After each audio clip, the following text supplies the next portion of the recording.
Welcome to Dance to Heal. I'm your host, Jenny C. Cohen. Join me as I share stories of how dance and movement can bring healing in a way that is safe and tailored to your life. I'm a cancer survivor, mother of two, and an award-winning performer who found that movement was vital to my recovery.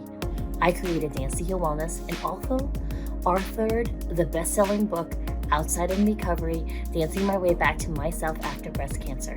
I will bring new techniques to help you on your dance journey and healing path. Are you ready to move? Dance to Heal starts now.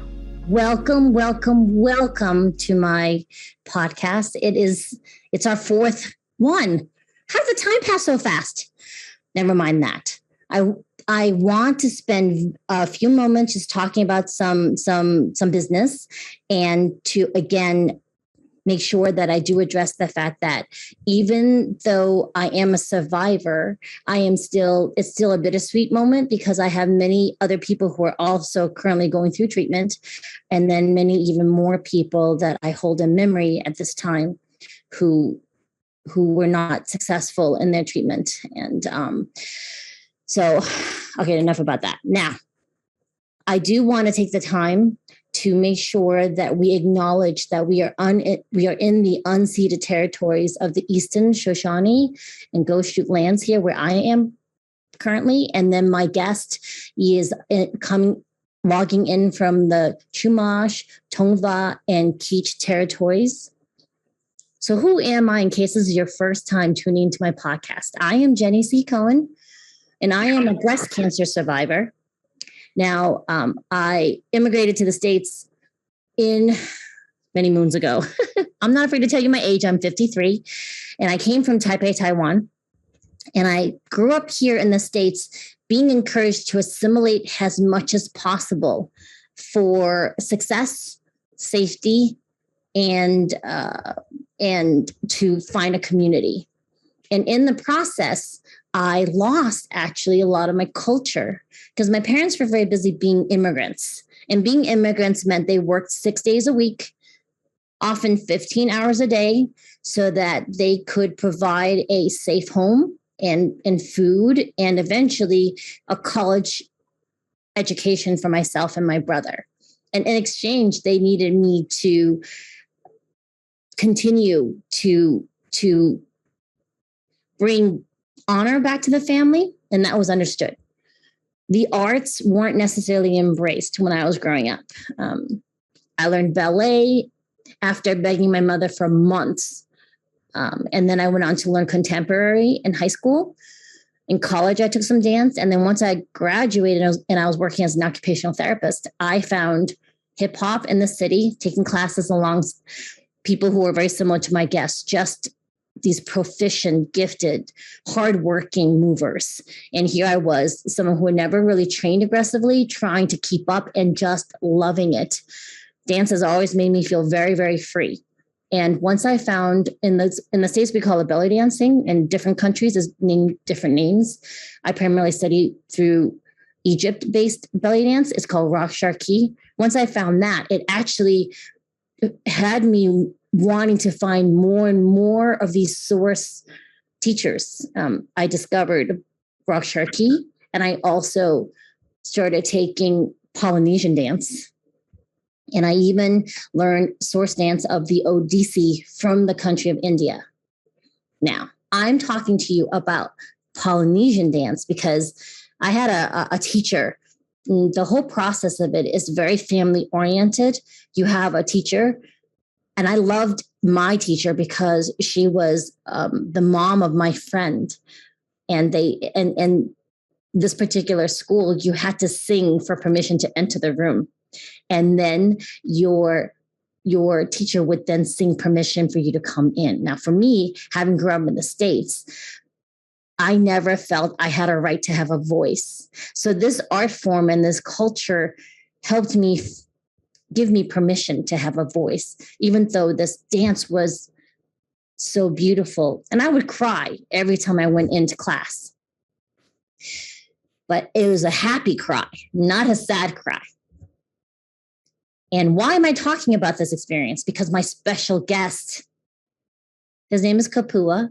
He released some some songs that I've been playing in my past podcasts. But before I introduce them to you, I'm going to have my wonderful producer, Jessica, play some dance clips. If it's a radio section, you're going to go onto YouTube and find Kapua, Kapua, and look for his dance videos. But since we're tuning into the podcast, you get to see visually his gift and also a small section of his dance, like his video from his first release, King. Jessica, if you could play.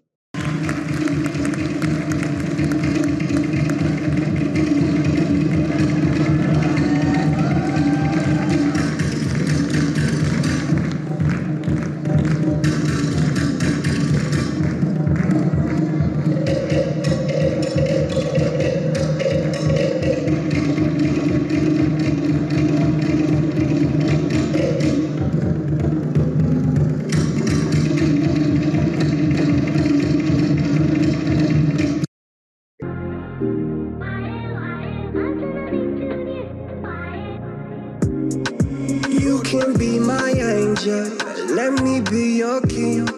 Let me take you to places that you ain't never been.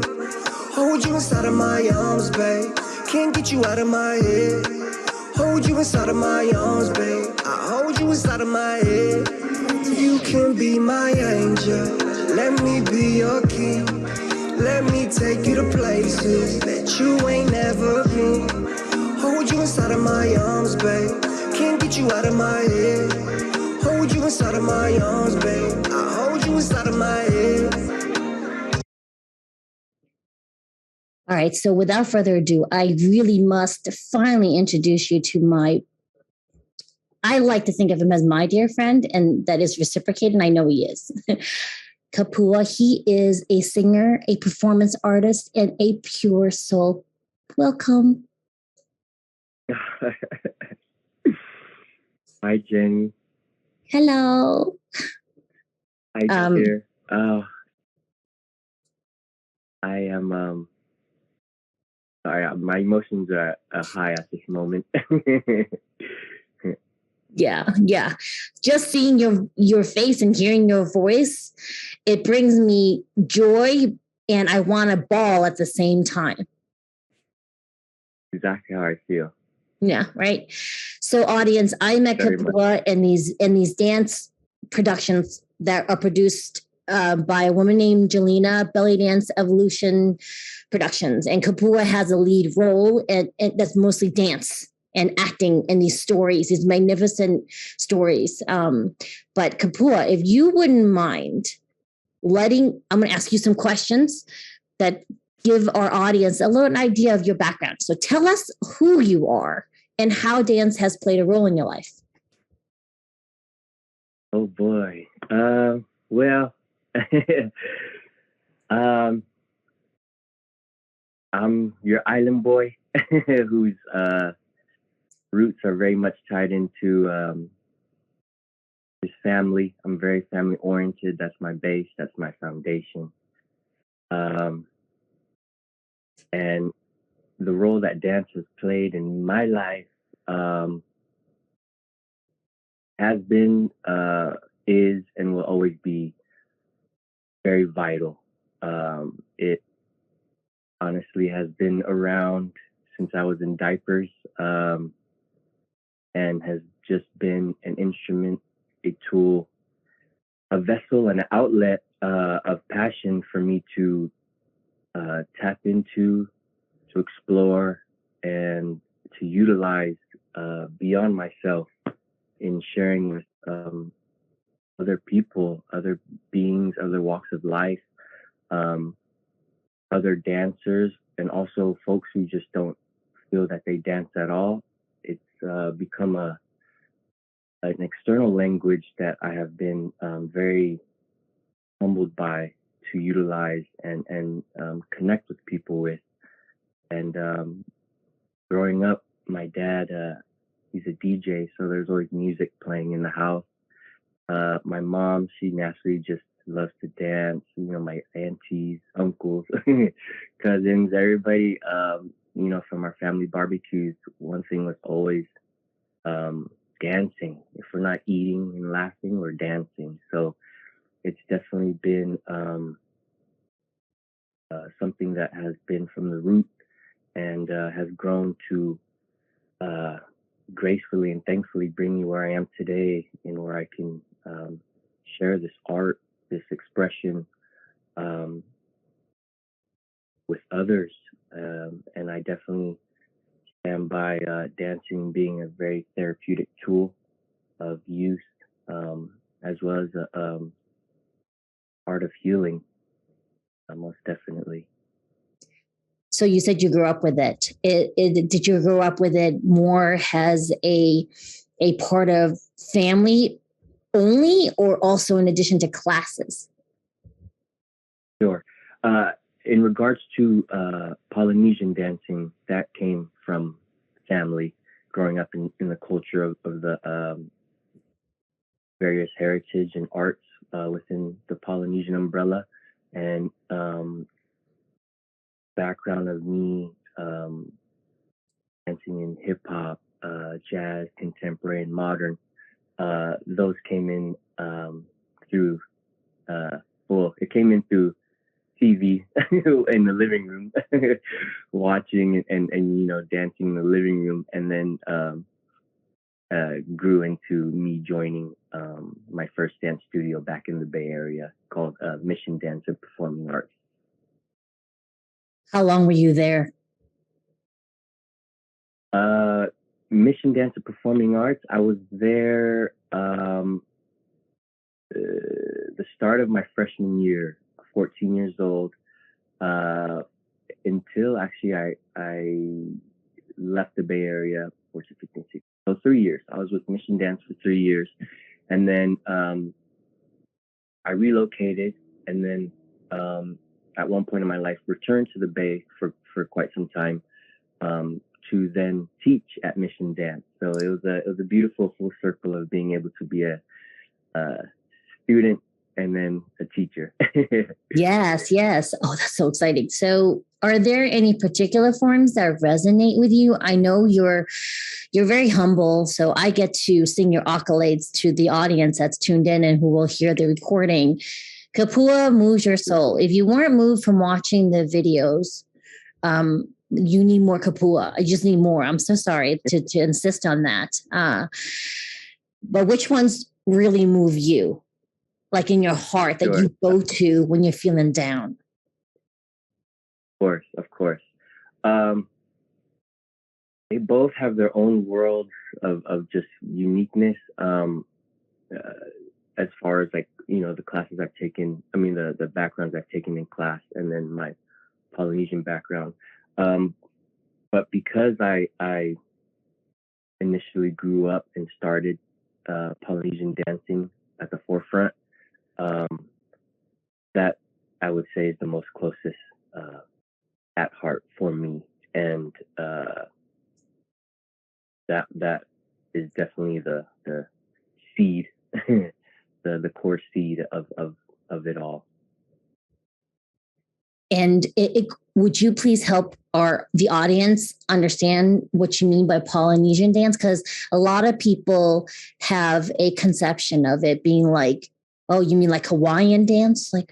So why don't we explain to them a little bit of that? Yes, I would love to. So I started with my first Polynesian school, which we call a halau in the Bay Area, called Otea Api, under the direction of my uncle Anthony Manawes and his family. And within the halau, they teach and cultivate various art forms within the islands of Polynesia. So we have, which is one of my favorite, Tahitian, based out of Tahiti, hula from Hawaii, and then we have, for example, like the Maori culture, where we form the very sacred ritual haka, is from Aotearoa or New Zealand. And then we also have the Fijian dance, which is from Fiji. I've gotten the pleasure to learn the Samoan slap based out of Samoa. So there's a lot of within these islands their own unique and specified art form, but underneath the complete umbrella of Polynesia. So, for example, when I perform with the entertainment company that I am with today, Kokotiki, we provide professional luau entertainment, and within that showcase, we take the audience or the party from island to island, and we showcase and share the art form of each island.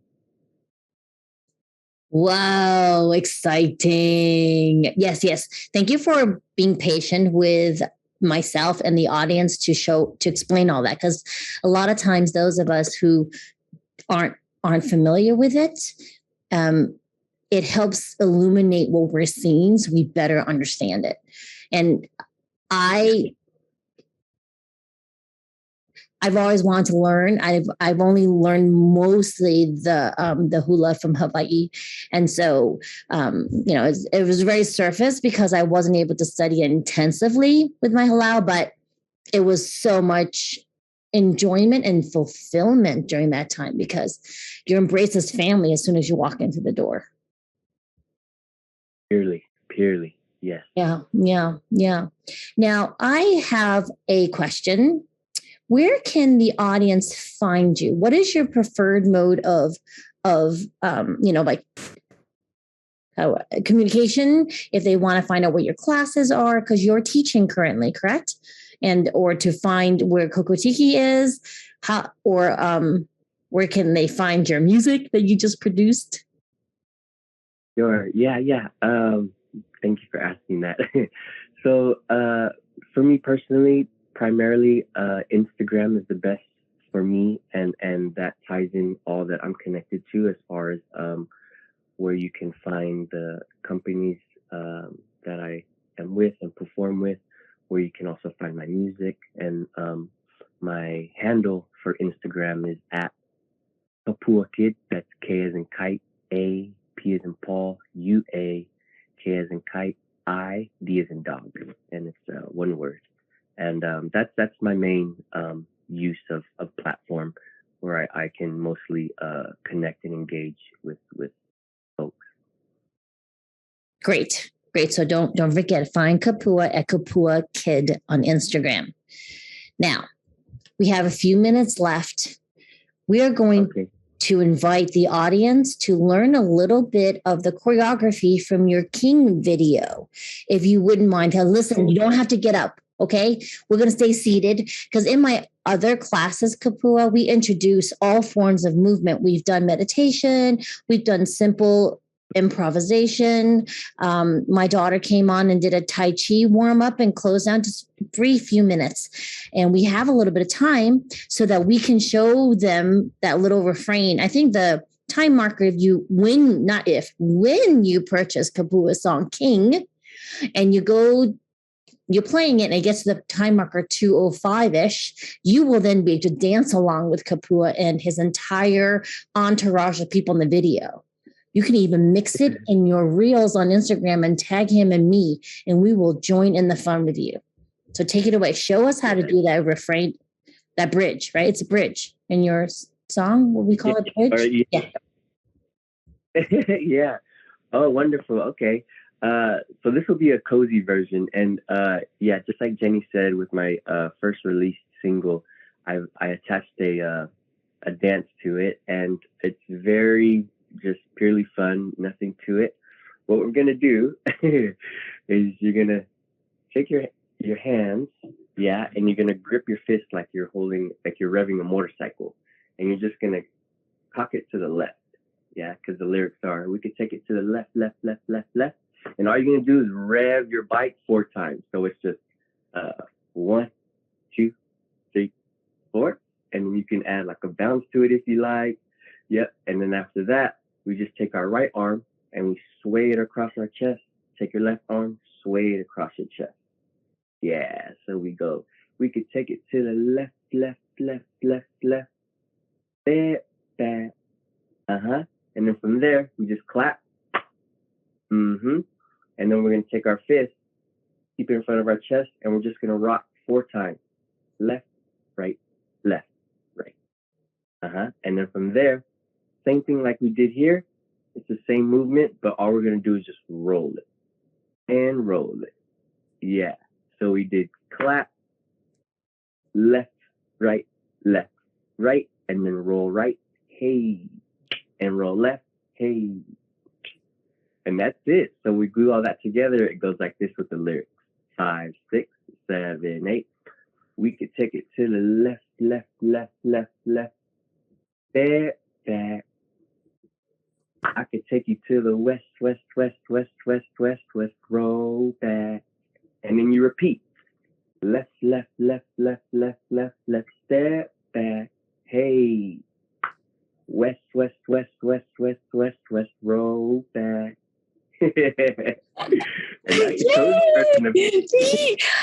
I feel like I'm in his video now. Do you? Okay, anyways. So listen, don't forget, you can contact Kapua on his Instagram. We have just enough few minutes to play this song, and we're going to freestyle it out at the end. One other thing, I have a special guest, 2 special guests coming up in November, where we're going to have live audience included in the actual podcast with a Q&A at the end. So make sure you stay tuned in so that you can sign up for that invite. Also, the Cornelia Stephanie Media Group, we are launching our app October 18th. Go to your app store and do KSMG and download us so that you can have access to this podcast on your app 24/7. You can come back and replay how cute Kapua is, and you can have him with you no matter where you are. All right, you ready? Okay, please, Jessica, hit that song. All right, Jessica. Get it to the left, step back. I can take you to the west, roll back. We can hit it to the left, step back. I can take you to the west, roll back. Freestyle. Thank you, Kapua. Oh, Jenny, thank you from the bottom of my heart. And I just have to tell you, I really appreciate you sharing you and your story in the very beginning. I feel much more closer to you, and I admire you that much more. This has been purely a gift to me, and you are just a light of a blessing. I'm going to get off the podcast. I'll go cry and weep in happiness. Thank you so much for coming, Kapua. Thank you, Jessica. All right, we'll see you next week. In 2 weeks. We'll see you in 2 weeks in November. Hold you inside of my arms, babe. I hold you inside of my head. We can hit it to the left, step back. I can take you to the west, roll back. We can hit it to the left, step back. I can take you to the west, roll back.